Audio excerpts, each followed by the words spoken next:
Hey, my name is Evan. I'm 30 years old, and until 6 months ago, I was just another rideshare driver trying to pay his bills.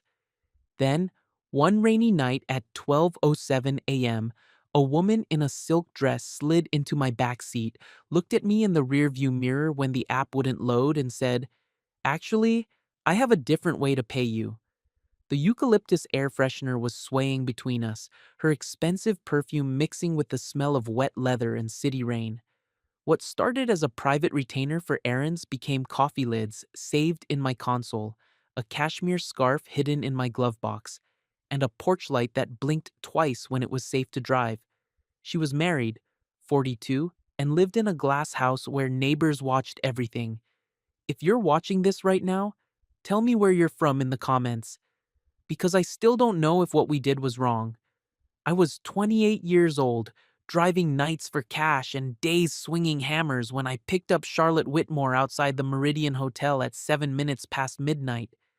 The rain was that soft kind that doesn't really soak you but gets into everything anyway. My wipers ticked every few seconds, and I just reset the eucalyptus air freshener dangling from my mirror. Third one this month. The smell helped me think the car was cleaner than it actually was. She slid into the back seat like silk, all careful movements and expensive fabric. Black dress that probably cost more than my rent. Her jewelry caught the streetlight just right, and when she gave me the address on Whitmore Avenue, I knew we were heading to the kind of neighborhood where people had security cameras and landscapers. Long night? I asked, pulling away from the curb. She laughed, but it sounded tired. My husband stayed to network, said it was important for connections. I glanced at her in the rearview mirror. She was looking out the window, watching the city blur past. Her wedding ring was this massive thing that probably had a name and a certificate somewhere, but her shoulders were dropped like she'd been holding them up all night. "These charity things always run late," she said. "Must be nice, though. Getting dressed up. Good food." Hmm. She shifted in her seat and the leather creaked. Everyone wants to talk about their foundations and their causes. It's a lot of caring about things you're supposed to care about. I didn't know what to say to that, so I just drove. The rain picked up a little, and the wipers worked harder. When we pulled up to her place, I put the car in park and waited for the payment screen to load on my phone. And waited. The little wheel kept spinning. I tapped it a few times, tried closing the app, opening it again. Nothing. "Everything okay?" she asked. "Yeah, just the app's being weird. Sometimes it takes a minute." But it didn't take a minute. It took 5 minutes, then 10. I was starting to sweat a little, thinking about how this looked. Rich lady, nice neighborhood, broke driver who can't get his technology to work. "I'm sorry," I said. "I can call support, but they'll probably just tell me to restart my phone and actually," her voice was different now, quieter. "I have a different way to pay you." I met her eyes in the mirror. Something shifted in the car, like when the pressure changes before a storm. "What do you mean?" She leaned forward just a little. "I need errands run, personal things, gallery pickups, deliveries, shopping, nothing complicated. But I'd rather not use the app drivers for that kind of work." My mouth went dry. "You mean like off the books?" "I mean like a private arrangement, cash at the end of each day, enough to make it worth your time." I stared at her reflection. This was the kind of thing that either worked out great or got you in trouble you couldn't afford. But my rent was due in 12 days, and my sister's medical bills were stacking up like autumn leaves. What kind of errands? Legitimate ones, nothing illegal, nothing inappropriate.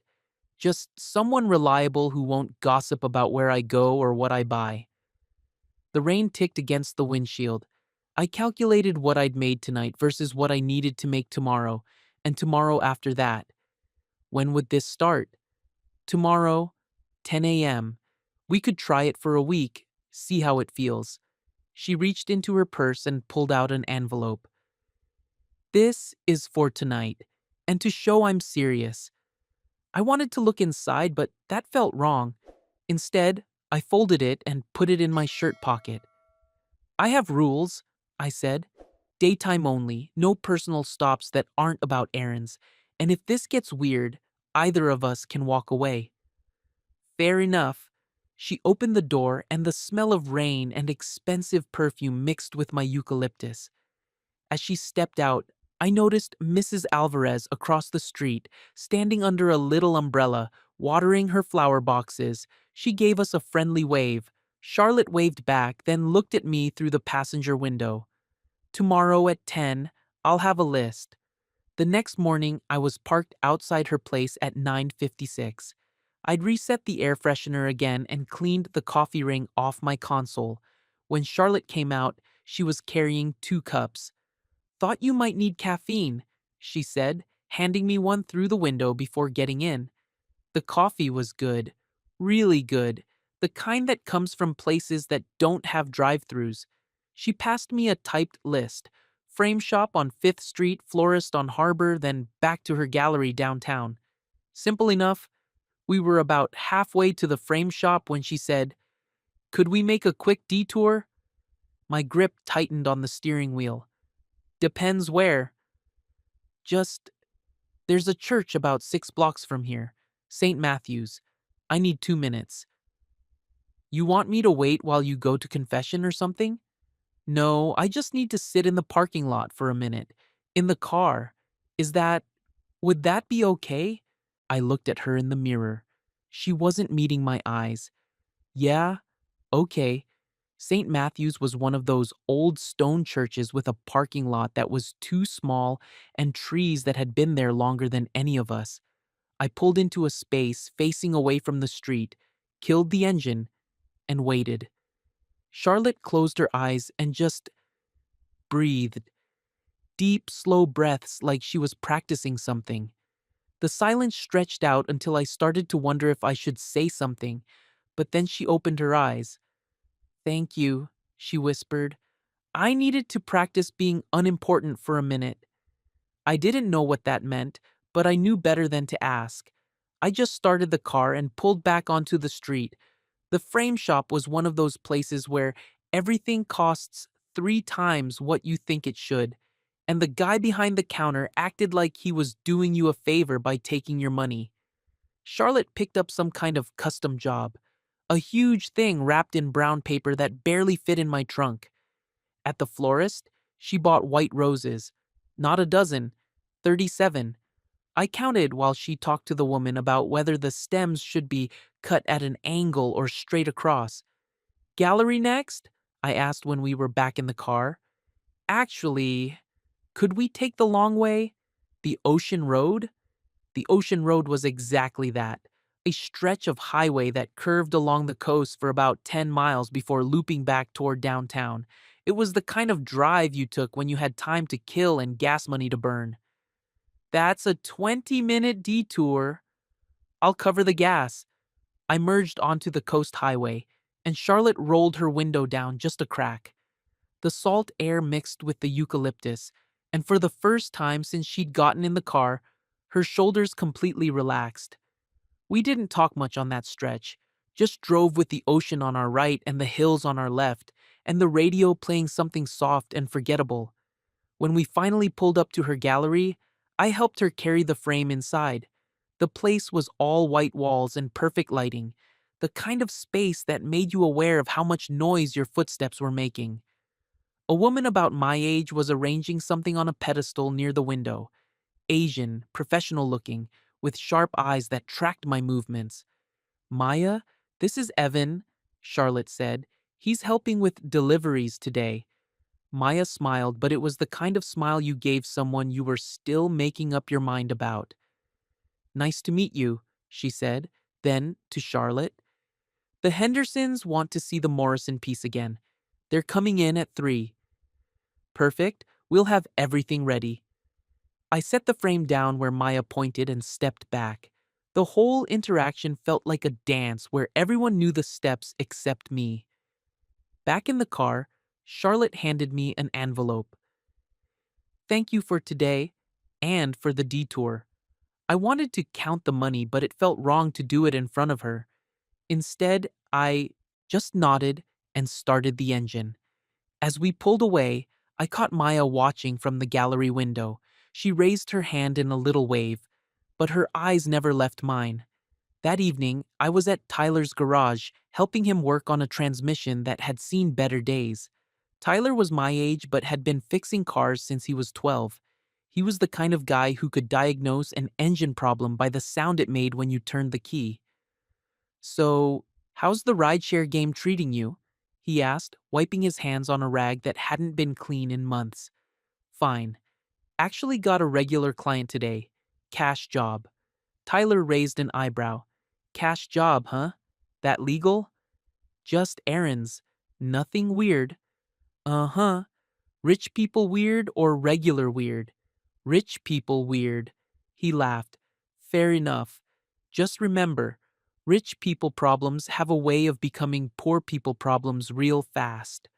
I drove home thinking about that, but I also thought about the envelope in my glove compartment and how much easier it would be to sleep if I wasn't lying awake doing math about bills. The next few days fell into a rhythm. Charlotte would text me an address and a time. Never the same pickup spot twice. Sometimes her house, sometimes the gallery, once at a coffee shop downtown. She always had a list, always had coffee for both of us, and always asked for the ocean road on the way back. The errands were exactly what she'd said. Picking up art supplies, delivering invitations to some upcoming show, taking framed pieces to clients' offices. Nothing complicated, nothing that felt like a trap. But there were moments, little ones, like when she asked me to wait while she ran into a bookstore and came back with a paperback that she left on the seat. "In case you get bored waiting for people," she said, or when she directed me to park in front of a small cafe, then came back with lunch for both of us. "You can't live on gas station coffee," she said, handing me a sandwich that probably cost $15. The strange part was how normal it started to feel. Her laugh when the radio played some song she remembered from college. The way she always sat on the passenger side of the back seat, never directly behind me. How she'd go quiet when we hit the ocean road, just watching the water like it was telling her something important. On Thursday, we were coming back from a delivery when her phone rang. She answered without looking at the screen. "Hello? Charlotte? Where are you?" The voice was male, confident, a little impatient. It had to be her husband. "Just finishing up some gallery business. Why?" "I thought I'd send Marcus to pick you up for lunch." "Oh, that's sweet, but I'm covered. My car should be out of the shop tomorrow." "Your car's been in the shop for 4 days. What exactly is wrong with it?" Charlotte met my eyes in the mirror for just a second. "Something with the transmission. You know, I don't understand these things." "Well, call me when you're done. I want to hear about the Henderson meeting." "Of course. Love you." "Love you too." She hung up and stared at her phone for a long moment. "Sorry about that," she said finally. "He worries."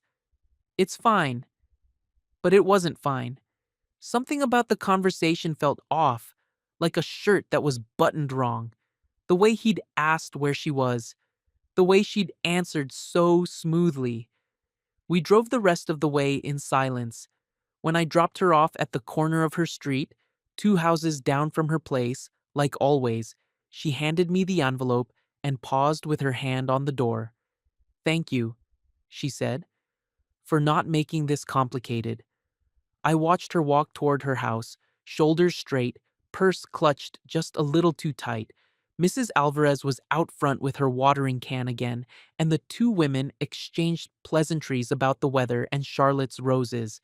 As I drove away, I saw Mrs. Alvarez pull out her phone. The screen lit up her face in the dusk, and she was definitely typing something. I told myself it was probably nothing. Neighbors talk. That's what they do. But I couldn't shake the feeling that somewhere, somehow, a clock had started ticking. Friday morning started with rain again, the kind that made you want to stay in bed and pretend the world could wait. But Charlotte's text came at 8:30. Different pickup spot, corner of Linden and 3rd. She was already waiting when I pulled up, standing under the awning of a coffee shop with her arms crossed. When she got in, she was quieter than usual. No coffee for me, no cheerful good morning. "Everything okay?" I asked. "Fine. Just let's do the ocean road first today, before the errands." I didn't argue. The ocean road was becoming our thing anyway, that stretch of highway where she could breathe and I could pretend I wasn't getting paid to drive in circles. We were maybe 10 minutes out when I heard a soft pop, then felt the car pull to the right. Shit. I eased onto the shoulder. Flat tire. The rain was coming down harder now, and I didn't have much choice but to get out and deal with it. Charlotte started to get out too. "You don't need to. I'm not going to sit in here while you get soaked." She grabbed an umbrella from somewhere and held it over both of us while I worked. It was one of those big golf umbrellas, but we still had to stand close to stay dry, close enough that I could smell her perfume mixing with the rain and the salt air. Close enough that when I straightened up to wipe my hands on my jeans, my shoulder brushed against hers. She didn't move away. I finished changing the tire in record time, my hands shaking a little from the cold, or maybe not from the cold.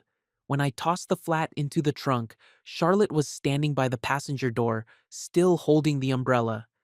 "Your hands are cut up," she said. I looked down. My knuckles were scraped from wrestling with the lug nuts. Nothing serious. But she was already reaching into her purse. "Here." She pressed a small tube into my palm. "Hand cream. For the cuts. I don't need. Just take it. Please." The tube was warm from being in her purse and it smelled like citrus and something I couldn't name. Something expensive. We got back in the car and I tried to hand it back to her. "Keep it," she said. "You'll need it more than I will." The rain eased up as we finished the errands. More gallery business, a stop at some fancy paper store where Charlotte spent 20 minutes picking out the exact right shade of cream for invitation envelopes. When we got back to her neighborhood, she had me drop her at the usual corner. "Same time Monday?" she asked, one hand on the door. "Yeah, sure." She paused, looking like she wanted to say something else.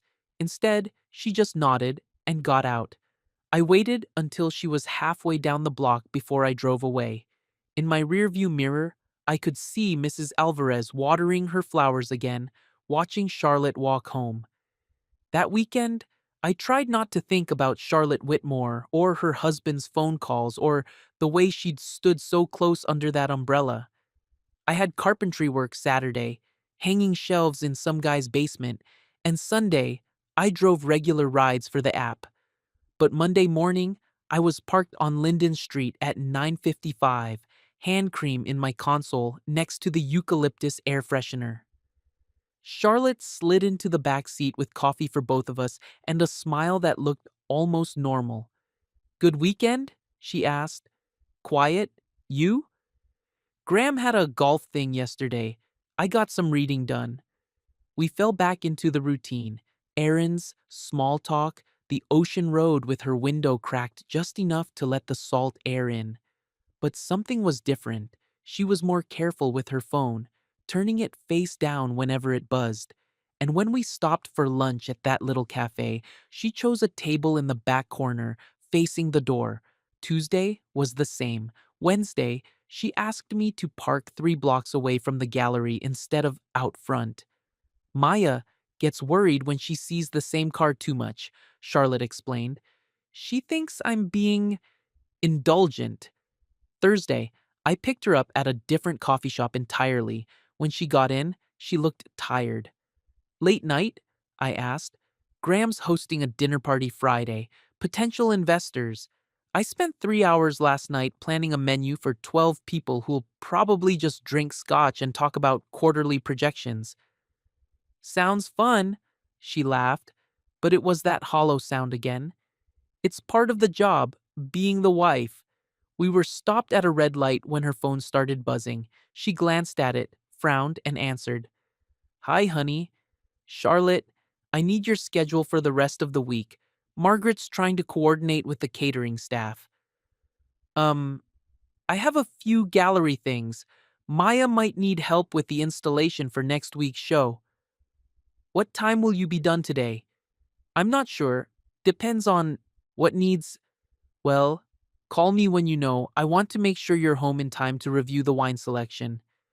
Of course, I'll call you later. The light turned green and I accelerated maybe a little too fast. In the mirror, I could see Charlotte staring at her phone like it might explode. Everything okay? He's just detail oriented, but her hands were shaking when she put the phone away. We did the usual errands: frame pickup, flower delivery, a stop at some art supply place where Charlotte spent 20 minutes testing different brushes. But when we got to the ocean road, instead of relaxing, she asked me to pull over at the scenic overlook. I need 5 minutes, she said. Just 5 minutes of quiet. We sat there with the engine off, watching the waves crash against the rocks below. Charlotte closed her eyes and did that breathing thing again, like she was trying to remember how. Sometimes I forget what silence sounds like, she said finally. I didn't know what to say to that, so I just listened to the ocean and the gulls and the distant sound of traffic on the highway behind us. When we got back to town, Charlotte's phone was buzzing again. She looked at it and sighed. Can you drop me at the gallery instead? Maya needs help with something. I pulled up to the back entrance. Like always, Charlotte gathered her things and opened the door, then paused. Evan, thank you for the quiet. I watched her disappear through the gallery's back door, then pulled around to the front to head home. Through the big windows, I could see Charlotte talking to Maya by the reception desk. Maya's hands were moving like she was explaining something urgent, and Charlotte was nodding, but her face looked pale. As I drove away, I caught Maya's eyes through the glass. She was looking right at me, and her expression wasn't friendly anymore. That night, I was sanding a bookshelf in my apartment when my phone buzzed with a text from an unknown number. Are you awake? I stared at the screen for a full minute before typing back, Yeah, good. I wanted to make sure you got home okay. I'm fine. Everything all right? Yes. Just thank you for today. The overlook was perfect. I typed 3 different responses and deleted them all. Finally settled on, anytime. Good night, Evan. Good night. I set the phone down and went back to sanding, but I couldn't concentrate. The shelf could wait. Everything could wait. Friday morning, no text. I waited until 10:30, then gave up and went to Tyler's garage. You look like shit, Tyler said by way of greeting. Thanks. You're a real charmer. I'm serious. You eating, sleeping, you're starting to look like my cousin after his divorce. I'm fine. Uh-huh. This about that cash job? I didn't answer, which was answer enough. Look, man, I don't know what kind of arrangement you got going, but rich people don't do favors. They do transactions. And when the transaction stops, working for them, it just stops. I spent the weekend trying to take Tyler's advice and not think about Charlotte. But Sunday night, I drove past her street, just once, just to see if her car was in the driveway. It was, along with another car I didn't recognize, something expensive and black with tinted windows. Monday morning, still no text. I waited until noon, then drove a few regular rides to keep busy. Tuesday, same thing. By Wednesday, I was starting to think Tyler was right. Rich people don't do favors, they do transactions, and apparently, our transaction was over. Thursday evening, I was replacing a client's kitchen cabinet doors when my phone buzzed. Unknown number, again. If the porch light blinks twice tomorrow night, please drive. I stared at the message until the words stopped making sense. Then, I typed back, What time? After 8, if you're willing. I was willing. I was more than willing. I was pathetic. I'll be there. Friday night, I parked a block away from Whitmore Avenue and watched Charlotte's house like some kind of stalker. At 8:17, the porch light blinked once, then twice. I eased up to the curb, and Charlotte appeared from the shadows beside the garage. She slipped into the back seat without a word, and I pulled away. 3 blocks of silence. Then she exhaled like she'd been holding her breath for days. "I'm sorry," she said finally. "Maya thinks this is dangerous. Graham's been asking questions. I thought it might be better to stop. But here you are." "Here I am." I reached across and opened the glove compartment, pulling out something I'd been carrying around for 8 days. Her scarf, the one that had slipped between the seats that first week. I'd folded it carefully and kept it there, telling myself I'd return it eventually. Telling myself a lot of things that weren't exactly true. Charlotte took the scarf and pressed it to her face for a moment. When she looked up, her eyes were bright. "I missed the quiet," she said. "Me too." I drove us to the ocean road, and we sat at the overlook with the windows down and the salt air washing through the car.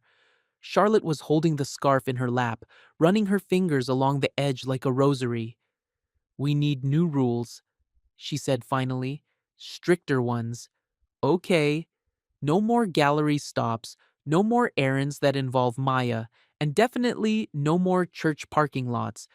What about the coffee?" She smiled for the first time in over a week. "The coffee can stay." On the drive back, we stopped at a red light near downtown. Without really thinking about it, I rested my hand, palm up, on the console between us. An invitation. A question. Charlotte looked at my hand for a long moment. Then, she reached forward and rested her fingers on my palm, just for a breath, just long enough to feel the warmth. The light turned green, and our hands separated like they'd never touched at all. When we got back to her neighborhood, Charlotte directed me to a different corner, one with fewer streetlights and no nosy neighbors watering plants. Before she got out, she pressed her forehead lightly against the passenger window. The scarf was between her face and the glass, but I could feel the weight of that touch anyway. "Thank you," she whispered, "for waiting." Then she was gone, walking quickly toward her house with the scarf tucked into her jacket.